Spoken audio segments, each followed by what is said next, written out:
오늘 본문 말씀에서 이제 사도 바울이 갈라디아에 보내는 편지에서 인사말을 이제 마치고 갈라디아 교회에 있는 문제점에 대해서 이제 하나하나 이야기하고 있습니다.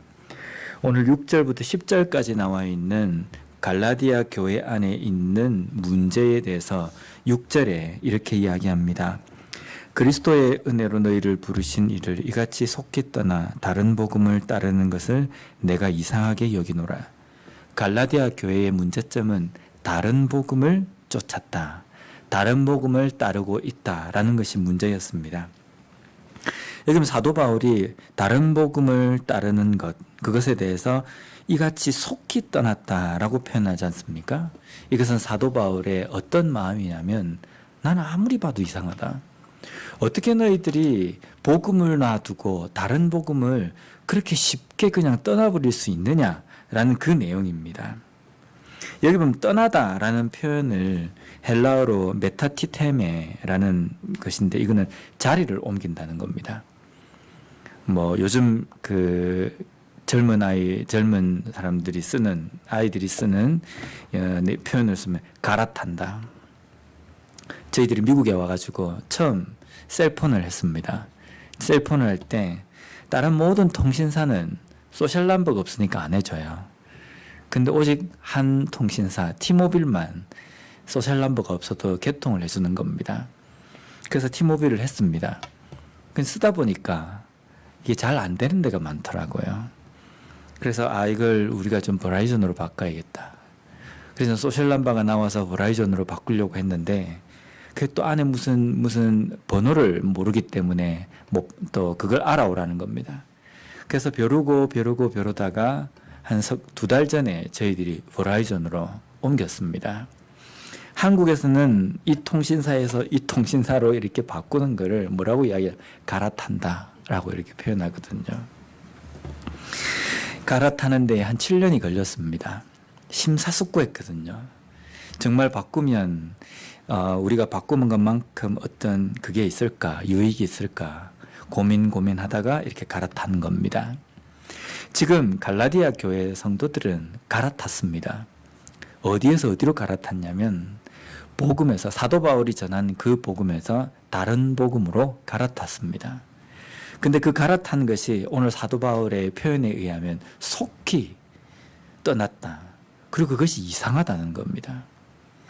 고민도 하지 않고 그냥 너무 쉽게 다른 복음으로 갈아탄 것에 대해서 지금 갈라디아 교회 성도들의 문제점이 있다라고 지금 사도 바울이 이야기하고 있는 겁니다. 그러면 갈라디아 교회 성도들이 쉽게 갈아탔던 그 다른 복음은 6절 말씀에 나와 있는 그리스도의 은혜로 구원받은 백성을 부르신 복음, 이 복음이 아닌 것, 그것이 다른 복음입니다. 우리가 알고 있는 복음은 무엇입니까? 오직 예수 그리스도로 인하여서 우리에게 구원의 은혜를 베푸신 겁니다. 누누이 이야기하지만요, 어릴 때부터 우리가 복음이라는 것은 오직 예수 그리스도. 우리가 주일학교에 어릴 때 배웠던 찬송에도 보면 오직 예수 그리스도, 예수님밖에 없습니다, 이렇게 찬양을 합니다. 그런데 이 오직 예수라는 이것을 아무리 강조를 해도 일부 성도님들 몇몇 분들은 삶에서 생각 속에서 예수 말고 또 다른 것이 갖추어져 있어야지만이 구원받는 생각을 하고 있다는 겁니다. 왜냐하면 너무 쉽게 구원이 온 것 같거든요. 내가 지금 예수를 믿었다. 근데 내가 예수를 제대로 믿는 건지 안 믿는 건지도 잘 모르겠는데 구원받았다고 이야기하는 겁니다. 예를 들어서 구원받기 위해서 적어도 1인당 한 10,000불씩은 내셔야 합니다. 그렇게 해서 10,000불을 내고 내가 구원을 받았다 그러면 확실하게 내가 받았다고 생각이 들 겁니다. 여러분들이 구원을 받기 위해서는요, 적어도 교회를 한 10년 정도는 안 빠지고 출석하셔야 됩니다. 무슨 영주권하고 시민권을 할 때 하는 것처럼 5년 동안 거주를 해야 합니다. 이런 조건이 있다고 한다면 내가 딱 헤아려 보니까 이 정도 있었으니까, 내가 이 정도 대가를 지불을 했으니까 내가 구원받은 것이 확실하다 이렇게 생각할 겁니다. 근데 내가 한 건 아무것도 없는 것 같거든요. 그런데 예수를 믿는 그 믿음으로 말미암아 구원을 받았다고 이야기하는 겁니다. 그냥 뭔가 찝찝한 겁니다. 내가 뭔가 지불하는 게 좀 뭔가 있어야 내가 뭔가 생색을 낼 것 같은데, 구원을 받았다라고 내가 떳떳하게 이야기할 수 있을 것 같은데 그냥 아무것도 아닌 것 같아요. 근데 우리가 예수를 믿고 그리스도인이 되어서 구원받은 것이 아무것도 아닌 것 같지만 교회 밖을 한번 보십시오.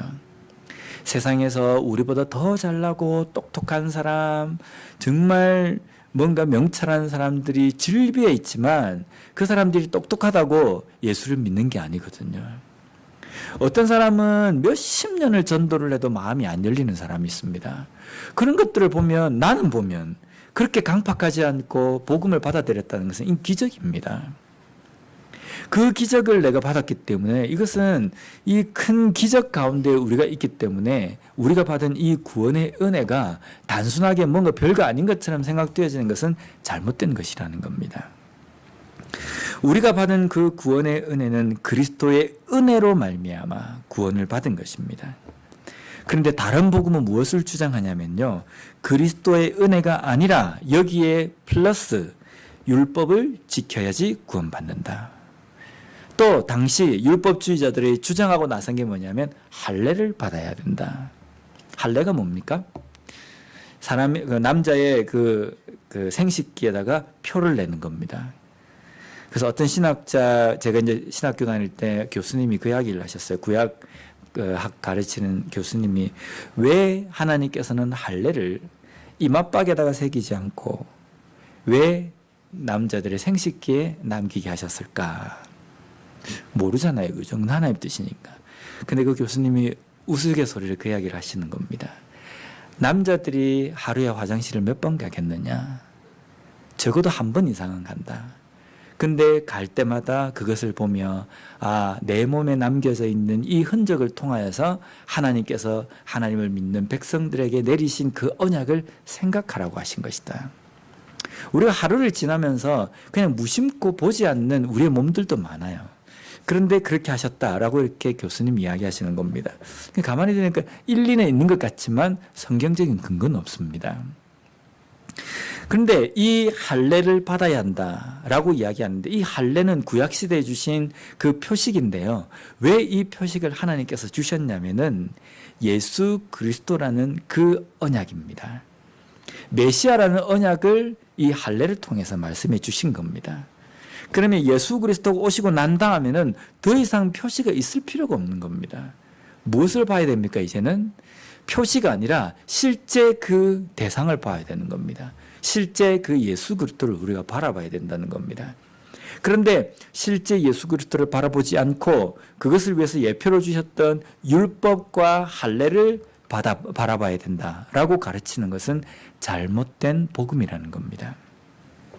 그것은 오직 예수 그리스도라고 말하는 것이 아니라 예수 그리스도 플러스 율법 그리고 할례를 이행하는 것, 그것을 거기에다 첨가하는 겁니다. 근데 이것을 다른 복음이라고 이야기하는데 우리가 그런 생각을 할 수 있습니다. 보니까 예수 그리스도를 안 믿는 것도 아니고 예수 그리스도를 믿는 겁니다. 믿는 데다가 율법 하나 좀 더했고 할례 하나 좀 더했기 때문에 그렇게 별로 그렇게 문제가 되지 않는다라고 생각할 수 있습니다.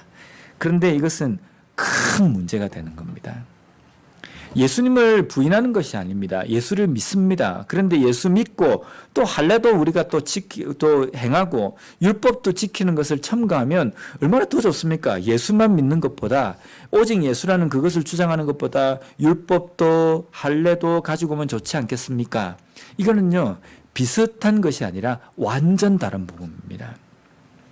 우리가 구원받는 것은 오직 예수 그리스도인데 그 예수 그리스도 외에 다른 것을 첨가한다는 것은 오직 예수 그리스도로 얻으시는 그 구원의 은혜를 왜곡하고 잘못되게 만드는 겁니다. 이러한 다른 복음이 갈라디아 교회 안에 들어왔다는 겁니다. 근데 누가 왜 갈라디아 교회 안에 이런 다른 복음, 잘못된 복음을 퍼뜨리냐면 7절 말씀을 보면요. 다른 복음은 없나니 다만 어떤 사람들이 너희를 교란하여 그리스도의 복음을 변하게 하려 함이라. 이게 잘 보십시오. 어떤 사람들이 첫 번째 다른 복음을 주장하는 것은요, 너희를 교란한 것이다. 생각을 중심에 두지 못하도록 좌우로 흔드는 겁니다. 제대로 된 길을 걸어가지 못하도록 자꾸만 옆으로 가도록, 잘못된 길로 가도록 혼란스럽게 만드는 겁니다. 두 번째는요, 그리스도의 복음을 변하게 한다. 이것은 큰 죄입니다. 우리가 복음을 온전히 받고 그 복음을 붙들면서 우리가 복음을 수호하거나 그러지 못하면, 왜냐하면 우리가 수호하지 않아도 그 복음은 복음 자체로 완전하기 때문입니다. 근데 우리가 그 복음을 온전히 붙들고 그 복음만을 바라봐야 되는데 그 복음을 변하게 만드는 겁니다. 이것은 이단, 이 차원을 넘어서서 완전히 복음에 반대되는 그러한 위치에 서 있다는 겁니다. 오늘날에도 갈라디아 교회 안에 있는 오직 복음 외에 다른 것을 주장하는 그런 다른 복음, 이상한 복음이 교회 안에 들어와 있을 때가 있습니다. 어떤 것이 있습니까? 예수 그리스도만 믿으면 되는데, 오직 예수 그리스도를 통해서 우리가 구원을 받는데, 때로는 교회 안에서 교회 출석 열심히 해야 됩니다. 헌금 생활 열심히 해야 됩니다. 그래야 구원받습니다. 이렇게 가르치는 겁니다. 이것은 정말 잘못된 겁니다. 이렇게 가르치니까 교회 출석 열심히 하고 헌금 생활 열심히 하는 사람들이 교회에서 주도권을 잡고 교회에서 교회 주인인 양 그렇게 설치고 다닌다는 겁니다. 오직 복음이지 거기에 뭔가 다른 것이 첨가되지 않는다는 겁니다. 오늘날의 교회 안에서조차 또 심지어는 목사들조차도 그렇게 가르치기도 합니다. 어떤 교회에서는요, 다른 종교에도 구원이 있다라고 이렇게 가르치는 목사가 있어요. 기독교만 구원이 있는 것이 아니라 불교에도 있고 유교에도 있고 천주교에도 있고 어디에도 구원이 있다라고 이야기합니다. 이게 잘못된 거예요. 오직 예수 그리스도를 믿는 곳에만, 믿는 그 믿음에만 구원이 있는 겁니다. 다른 것에는 절대로 구원이 없습니다. 그런데 세상에서는 기독교인들을 보면서 교회를 향해서 너무 외골수적이다. 자기들밖에 오직 자기들 믿는 예수를 통해서만 뭔가 된다라고 이야기하는데 이 너무 외골수적이다. 이러니까 그 세상 사람들의 그 질타와 그 이야기 때문에 이걸 살 여는 겁니다. 다른 종교에도 구원이 있을 수 있다라고 이렇게 주장하는 겁니다. 이것은 너무나도 잘못된 겁니다. 이것뿐만입니까? 별 희한한 사상을, 세상에 있는 사상들을 교회에 들고 와서 이야기하지 않습니까? 요즘에는 동성애 문제도 이게 보면은 어떤 교단에서는 이걸 인정을 하는 겁니다.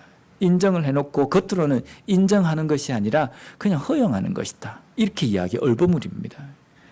하나님의 말씀에 나와 있는 그 내용을 우리가 변질시키거나 그래서는 안 됩니다. 선포해야 될 것은 반드시 선포하고 잘못된 것들은 반드시 우리가 솎아내고 그것을 끊어야 하는데 세상에서 바라보는 그것이 뭔가 그거기 때문에 그것을 어떻게 무마해보기 위해서 교회의 문을 살짝 열어서 세상과의 경계를 허물어 버리는 겁니다. 그래서 오직 예수가 아니라 오직 예수 플러스 또 다른 길이 있을 수도 있다라는 식으로 가르친다는 겁니다. 이것을 하나님께서 보시면 어떻게 말씀하시겠습니까? 잘했다고 칭찬하시겠습니까? 편협적이고 외골수적인 길을 가지 않고 세상을 품고 세상의 사상들을 포용하면서 너희들이 잘 살았구나 우리를 칭찬하시겠습니까? 절대로 그렇지 않다는 겁니다. 그래서 우리는 우리의 신앙이 정말 복음, 오직 복음이라는 그 순수함 가운데에 우리가 걸어가고 있는지를 잘 점검하고 살펴야 된다는 겁니다. 교회 안에서 이러한 주장을 하고 이러한 생각으로 신앙생활을 하는 것에 대해서 하나님께 큰 책망을 받을 일인데요. 마태복음 23장 13절 말씀에 보면 예수님께서 이렇게 말씀하셨습니다. 화 있을진저 외식하는 서기관들과 바리새인들이여 너희는 천국 문을 사람들 앞에서 닫고 너희도 들어가지 않고 들어가려 하는 자도 들어가지 못하게 하는도다. 외식하는 서기관들, 바리새인들, 이상한 복음을 가르치는 사람들, 잘못된 복음을 교회 안에 가지고 와서 성도들을 교란시키는 사람들, 이 사람들을 향해서 하시는 예수님의 경고의 메시지입니다. 그것은 천국문 앞에 서서 천국문을 닫고 자기도 안 들어갈 뿐더러 들어가려고 하는 성도들을 막고 있는 아주 잘못된 행동이라는 겁니다. 그래서 가르치고 전할 때에는 조심스럽고 또 그것에 대해서 항상 살피고 두려운 마음이 마음속에 있어야 된다는 겁니다. 이렇게 이상한 복음을 전하고 주장하는 것, 교회를 뒤흔드는 것입니다.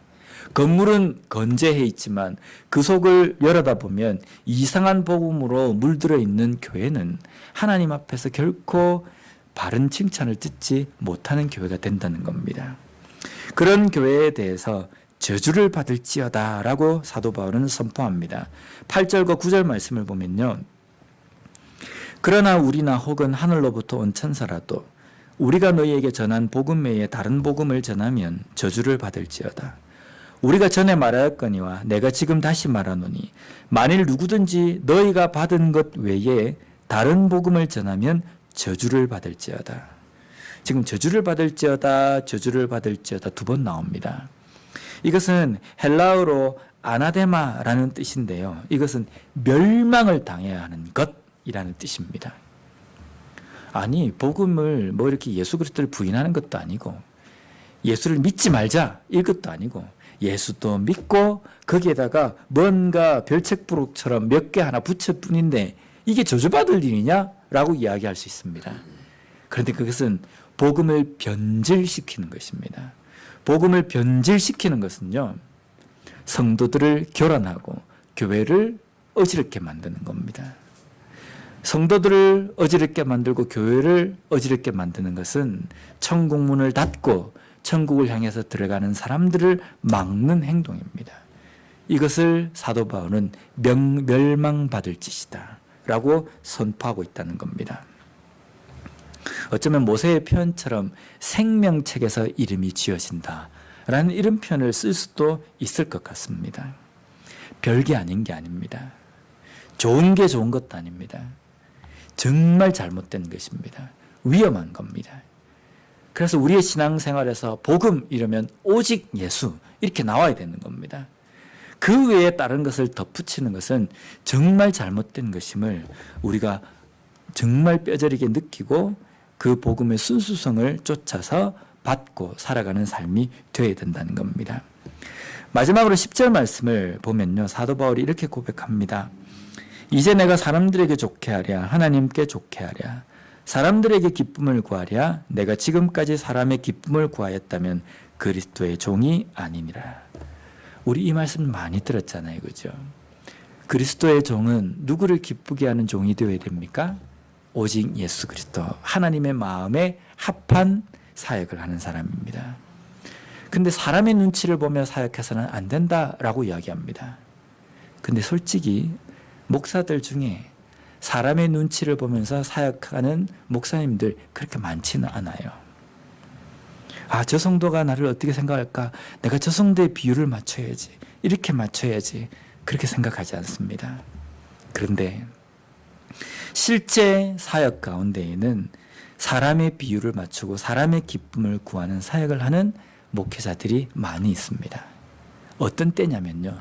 정말 위험한 것이 나도 사람이라는 겁니다. 내 마음에 합하고 내 만족감에 도취해서 사역하는 사역도 또한 사람의 기쁨을 구하는 사역자라는 겁니다. 내가 목사인데 하나님께서 어떤 길로 걸어가게 원하시는가? 어떻게 내가 목회를 하고 사역하는 것이 하나님께서 기뻐하시는가? 그것을 분별하면서 사역을 해야 되는데 내 만족감입니다. 내가 이 정도 해야 내 마음에 뭔가 안심이 되고 만족이 된다. 그래서 그것을 향해서 나아가면 그 사역을 하고 나면 내 마음이 기쁜 겁니다. 나도 사람이기 때문에 사람의 마음을 좋게 한다는 것은 내 마음을 기쁘게 하고 내 마음에 만족감이 되고 내가 어느 정도 안심이 되는 그런 사역을 하는 것조차도 사람의 기쁨을 구하는 사역이 될 수 있다는 겁니다. 우리가 사역하고 우리가 신앙생활하는 기준은 어디에 맞춰져 있어야 됩니까? 하나님의 마음입니다. 하나님의 말씀이고 하나님의 뜻입니다. 이것은 내가 죽어도 해야 되겠다라고 생각하지만 하나님의 말씀 가운데에 그것이 아니다라고 이야기하면 적을 수 있어야 됩니다. 나는 도무지 이거 안 하고는 못 베기겠다라고 하는데 하나님께서 그거 하지 말라고 하시는데 끝까지 죽어라고 그걸 한다는 것은 그것 또한 사람의 마음을 기쁘게 하는 사역이 될 수 있다는 겁니다. 우리는 그리스도의 종입니다. 우리가 우리 스스로를 그렇게 이야기하지 않습니까? 목사만 예수님의 종이 아니라 우리 모두가 그리스도의 종입니다. 그리스도의 종이라는 것은요, 오직 주인의 기쁨과 주인이 명령하는 대로 살아가는 것, 그것이 종입니다. 그러면 내가 지금 오늘도 걸어가는 이 길 가운데에 내 마음과 내 생각대로 살아가는 그러한 삶을 살고 있는가? 아니면 나의 주인이신 예수 그리스도가 말씀하시는 그 뜻대로 내가 살피며 걸어가고 있는가? 우리는 매일매일 점검하는 것이 필요합니다. 이것을 점검하지 않으면요, 율법주의적인 사역을 할 수 있다는 겁니다. 이것을 점검하지 않는 교회는 율법주의 교회가 될 수 있다는 겁니다. 교인들끼리 도취해서 야, 이 정도면 됐다. 우리 교회가 이 정도 숫자가 되고 이 정도 규모가 됐으니까 이 정도 프로그램이 있고 뭐 이런 여러 가지 재정적인 면도 있기 때문에 이제 우리 교회는 됐다. 사람의 마음을 기쁘게 하는 겁니다. 어떤 것이 갖추어져 있다 할지라도 어떤 것이 덜 갖추어져 있다 하더라도 정말 이 상황을 하나님께서 기뻐하실 것인가? 이것을 항상 돌아보고 기도하며 나아가는 그러한 삶이 필요하다는 겁니다. 오직 복음을 내세우고 그 복음만을 붙들고 하나님께서 기뻐하시는 사역과 그 길을 걸어가는 우리와 우리 교회가 되었으면 좋겠습니다. 기도하겠습니다.